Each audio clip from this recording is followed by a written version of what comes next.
Ang nakaraan sa tadhana.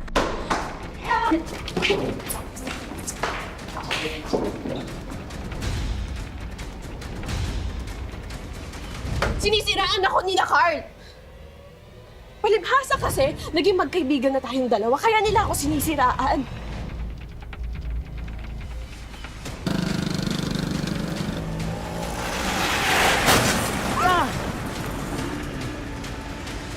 Alamin natin ang mga susunod na pangyayari sa huling bahagi ng ating kwento dito lang sa Tadhana. Pakihintay na lang po si Doc.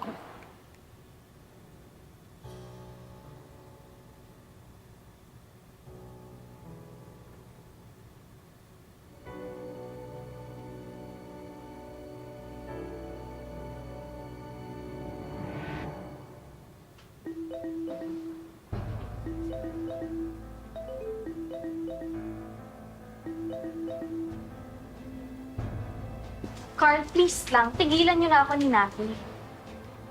Ayoko kayong makausap. Lucy, nasa ospital kami. Si Nati hindi pa rin nagigising. Carl, kapag niloloko mo lang ako para kausapin ka. Lucy, seryoso ako. Na-aksidente kami ni Nati nung paglabas namin ng campus. Bigla kaming hinagip nung sasakyan. Ano? Teka, nasang ospital kayo? Sa Rodriguez Hospital, yung malapit sa school. O sige, sige. Pupuntahan po kayo ngayon din, ha?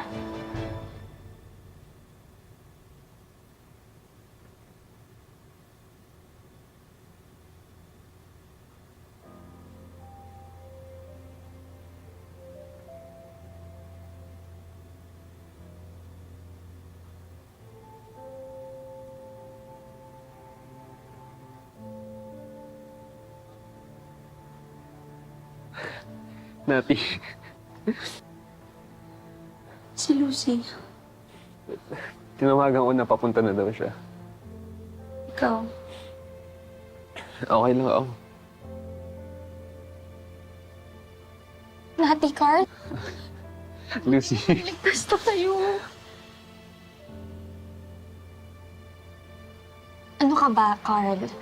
Okay lang yan. Bilang boyfriend ni Nati, dapat naman talaga nandiyan ka sa tabi niya. Lucy, sorry talaga. Sorry sa lahat ng nangyari, sa pagtatago namin. Huwag kang mag-sorry sa akin, Carl. Kayo, hindi nyo kailangan mag-sorry sa akin. Wala kayong kasalanan. Siguro nag-overreact lang talaga ako. Tama na yan, ha? Magkakaibigan na ulit tayo. Kaya ba?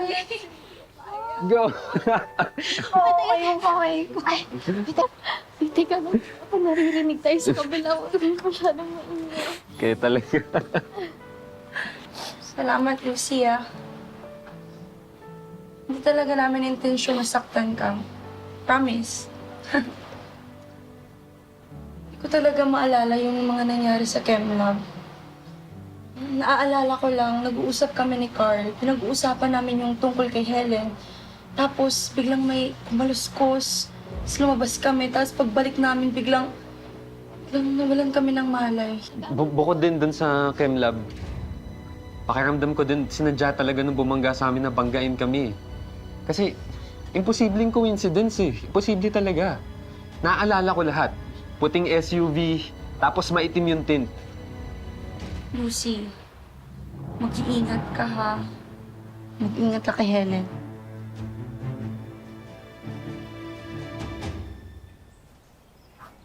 Oh, Lucy, nandito ka lang pala?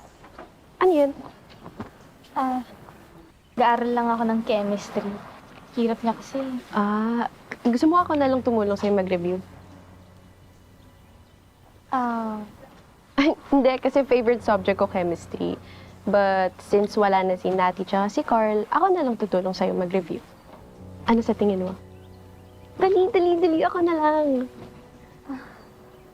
Sige. Doon tayo sa amin. Okay lang? Para naman maiba. Pwede naman, pero hindi kasi ako pwede today eh. May gagawin ako. Sa ibang araw na lang. Okay lang. Pero sabi mo yun, ha? Mauna na ako, ha? Bye-bye.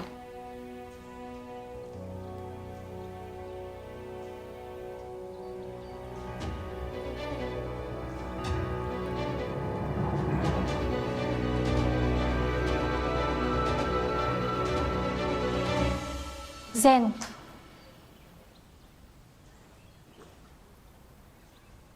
Lucy, ayoko ng gulo. Please lang. Zen. Salamat sa pagtulong mo kay Carla at Nati. Whatever. Zen, teka lang. Ano ba talaga nangyari sa'yo nung nahulog ka? Lucy, pwede ba? Sinabi na ayoko ng gulo, di ba? Please, gusto ko lang talagang malinawan. Lucy, layuan mo na ako.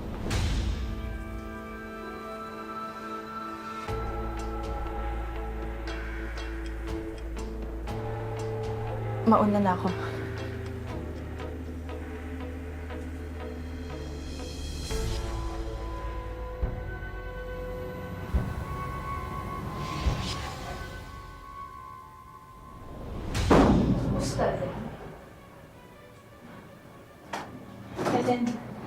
Helen, maniwala ka sa akin. Wala akong sinabi kahit kanino.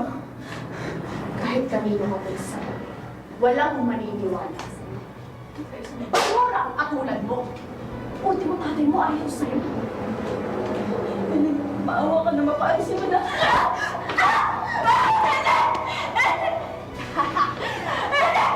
Gusto mo na kailangan mo ginawa ko sa'yo. Parang matuluyan ka na talaga!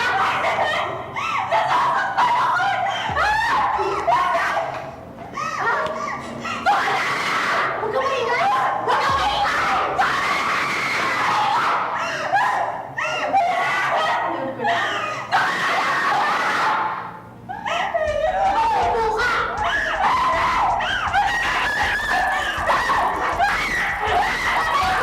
Yan! Maganda ka ngayon, Jen!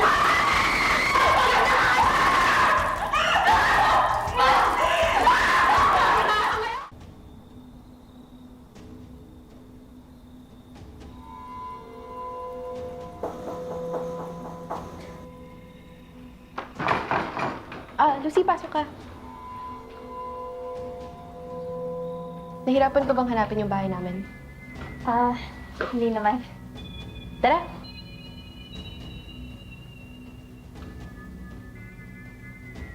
Daddy mo?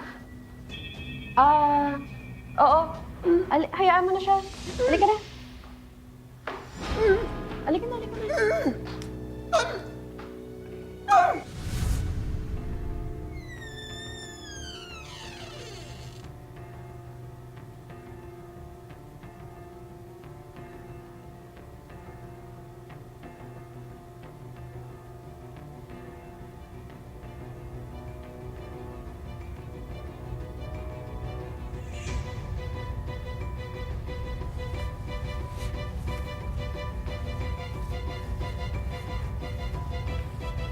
Pwede?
Lucy, gusto mo ng tsaa?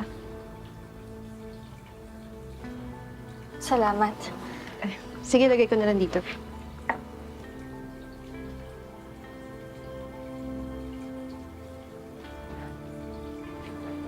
Kayo lang ba ng tatay mo nakatira dito?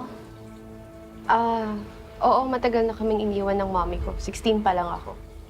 Dahil napagod siya sa pananakit ni Daddy. Oh, I'm so sorry. Hindi mo naman kailangan mag-sorry eh. Hindi ako biktima, Lucy. Dahil kung hindi kaya ibigay sa akin ng mundo yon, ako mismo ang gagawa. Anong ibig mo sabihin?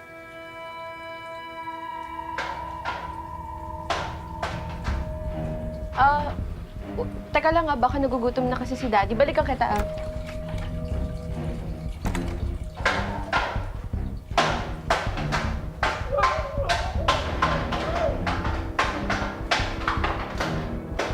Ano ba? Ingay mo? Tumakas sa kusina?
Ang ginagawa mo?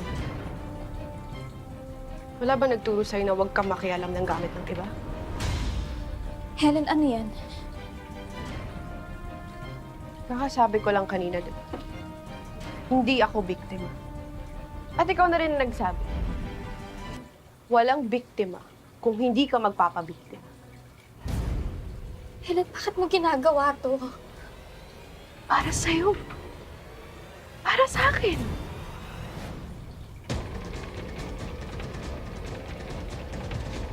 Ano yung pinainom mo sa... Sabi ko naman sa'yo, di ba? Magaling ako sa chemistry.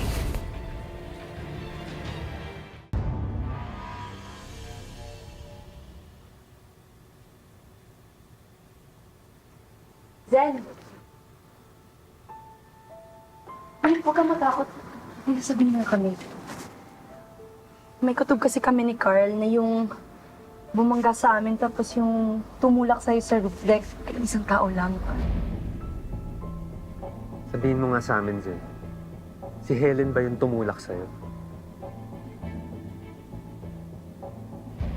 May mga na-discover kasi kami tungkol kay Helen. Kaya sigurado kami na involved siya dito. Ano? Sabihin mo na sa amin yung nalalaman mo.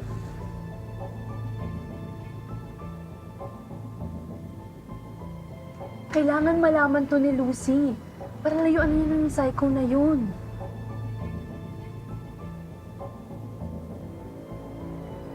Hindi pa pumapasok si Lucy.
Tita Maming, kamusta po?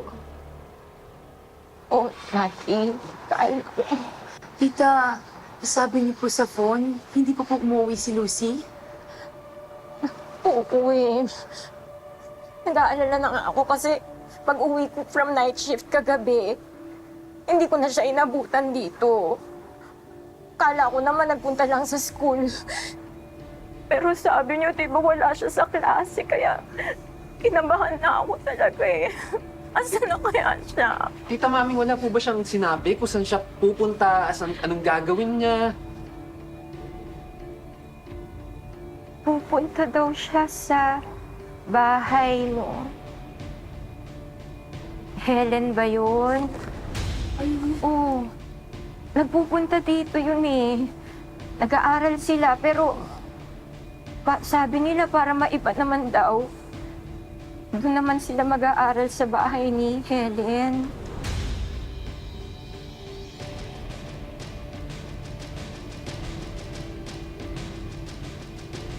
Ano nangyayari? Bakit hindi ko ano ba nangyayari, mga anak? Si Orly.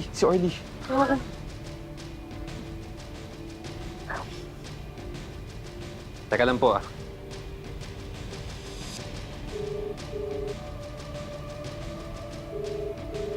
Hello, Orly. Kailangan ko ng tulong mo. Pwedeng pakitanong sa mga classmates mo kung saan yung bahay ni Helen Regalado. Emergency lang talaga, please. Okay, salamat. Balikan mo ako ah, balikan mo ako.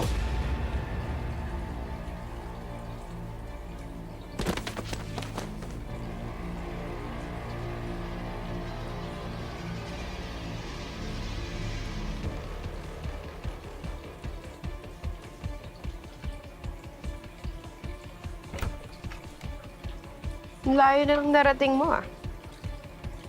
Alam mo, dapat hiwain ko na lang yung paat at kamay mo para hindi ka kung saan pumupunta.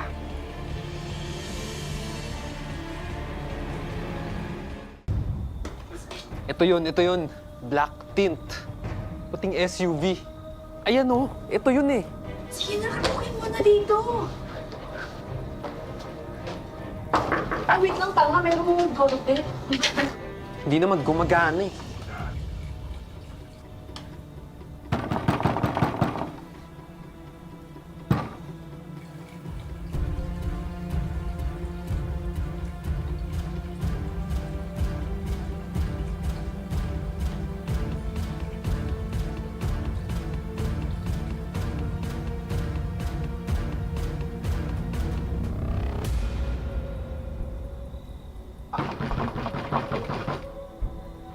Ano ba?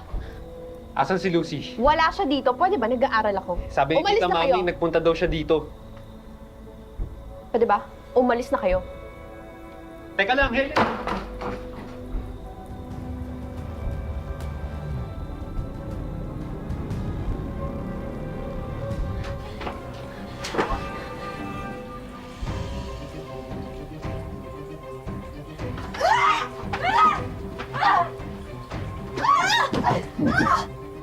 Narinig mo yun? Ang lakas! Ano yun? Si Lucy yun!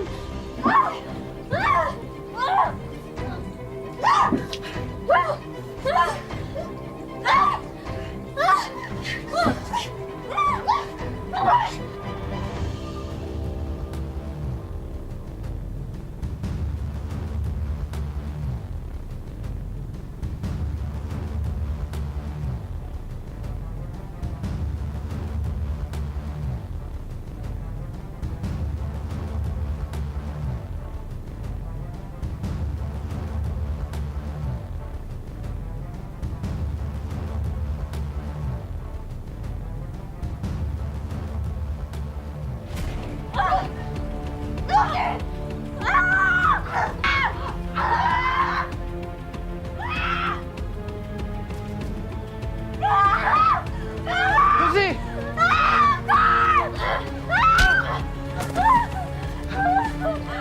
Halika na!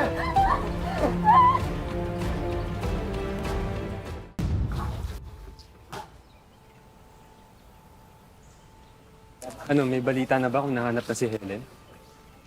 Wala eh. Ang balita lang dito, natagpo ang patay yung tatay ni Helen. Pero si Helen, hinahanap pa rin ng mga otoridad eh. Totoo ba to? Sa dami na nangyari sa atin, talaga magpapagraduation ball pa sila. Nako ba? Deserve nila yan. After naman ng mga nangyari dito. Para naman at least may sense of normalcy. Okay lang yan. Deserve nila yan.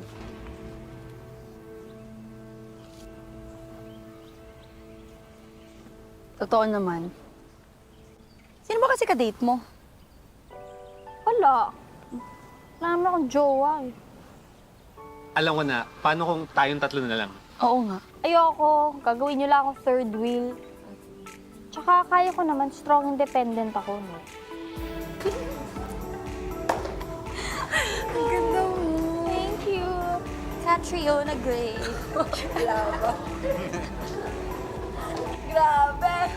Last night na natin na senior high school student! Alam nyo, next stop, college! College! College! College! College!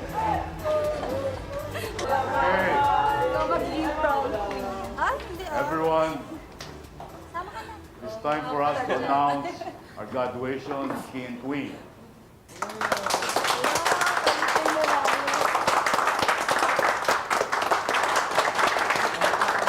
Our graduation king is Mr. Carl Razul.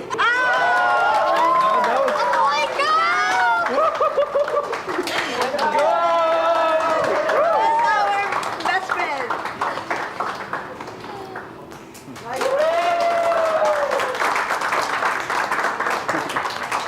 And now for grad queen. Kalain mo nga naman, you can brains. The grad queen is our valedictorian is Lucy Fuentes. I'm so proud of you.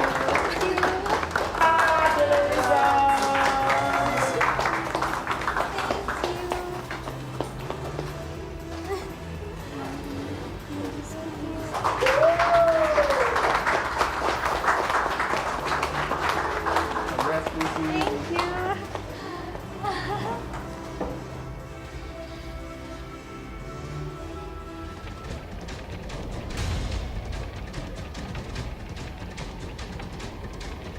Helen?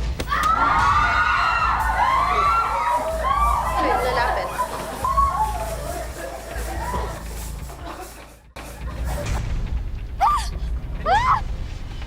Carl! Carl! Lucy, Carl! Magic! Carl! Magic!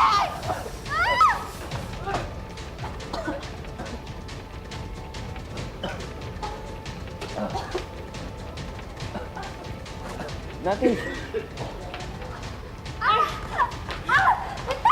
Tignan mo yung ginawa mo sa mukha kong hayop ka! I always get my revenge. Hindi ako biktima, hindi ako sumusuko. Sabay tayong pupunta ng kamatayan, Lucy. Helen, pwede ba itigil mo na yung ginagawa mo? Naniningil lang naman ako ng mga ginawa kong tulong para sa'yo. Hindi ko naman hiniling na tulungan mo ako. Hindi ko rin hiniling na saktan mo si Zen, si Georgina, at saka si Jovet. Helen, hindi ko naman hiniling na manakit ka ng tao. Ganun ako klaseng kaibigan, Lucy. Kaibigan mo ako hanggang kamatayan!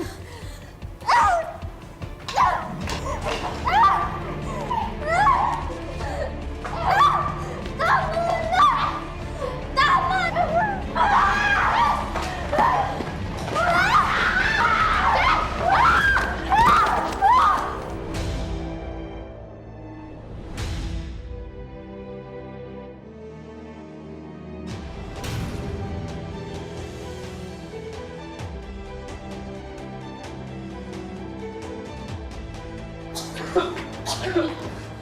Lucy!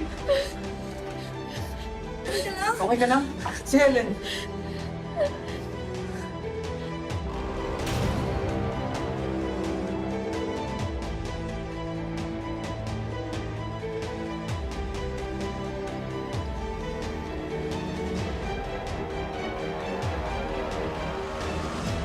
Ang tunay na magkakaibigan sa hirap at ginhawa at sa anumang gusot at sigalot, kapit-kapit lang at walang iwanan. Ang buhay ay hindi lamang isang daan na iginuhit para sa atin. Ito ay sangang daan na nagbibigay sa atin ng maraming pagkakataon na pumili at tahakin ang sarili nating tadhana. Magandang hapon, ako po si Marian.